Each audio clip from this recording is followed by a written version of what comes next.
नमस्कार मैत्रिणींनो, तुमच्या अन्नपूर्णा गावरान रेसिपी या मराठी यूट्यूब चॅनलवर मनापासून पुन्हा एकदा खूप खूप स्वागत आहे। चला तर आज मी तुम्हाला झटपट होणारी फ्राय शेवभाजी कशी बनवायची ती सांगणार आहे। अत्यंत साध्या सोप्या पद्धतीने झटपट होणारी, खायला भन्नाट अशी लागणारी आपण ही शेवभाजी कशी बनवायची ती बघूया। हे बघा, आपण जाडसर शेवभाजी घेतली। शेवभाजीची आता आपण एक कढई घेऊया, गरम होण्यासाठी ठेवूया। त्याच्यामध्ये तेल घालूया। तेल व्यवस्थित गरम झाल्यानंतर जिरं घालूया। जिरं फुलल्यानंतर हिंग पावडर घालूया। हिंग पावडर ही आवर्जून घाला। भरपूर सारा लसूण बारीक असा ठेचून घेतलाय। लसूण हा शेवभाजीला नेहमी ठेचून घालायचा, त्याने शेवभाजी चविष्ट अशी लागते। लसूण परतल्यानंतर 2 ते 3 मध्य आकाराचे कांदे बारीक चिरून घेतले, त्याला पण घालून घेऊया। व्यवस्थित परतून घेऊया। कांद्याचा कच्चेपणा जात नाही तोपर्यंत कांद्याला परतून घ्या। कांदा परतल्यानंतर 2 मध्य आकाराचे बारीक असे टोमॅटो चिरून घेतले, त्याला पण घालून घेऊया।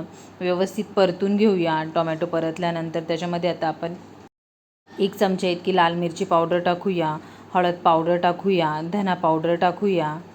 अर्धा चमचा किचन किंग मसाला घालूया। किचन किंग मसाला शेवभाजी बनवताना आवर्जून घाला। त्याच्यामध्ये अर्धा चमचा इतका तुमच्या घरामध्ये जो बी काळा गरम मसाला असेल तो घाला।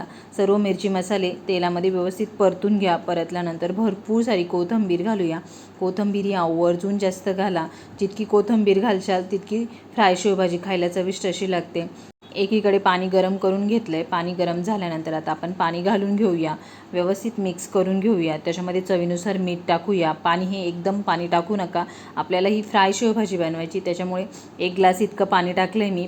रश्श्याला छानपैकी उकळी आली आहे, तुम्ही बघू शकता। त्याच्यामध्ये आता आपण जी बी शेव काढली आहे ती सर्व शेव टाकून घेऊया। तिला व्यवस्थित मिक्स करून घेऊया। गॅस हा मीडियमच ठेवा। मीडियम गॅसवर व्यवस्थित 5 मिनटं परतून घ्या। 5 मिनटानंतर पुन्हा एकदा त्याच्यामध्ये थोडीशी कोथिंबीर घालूया।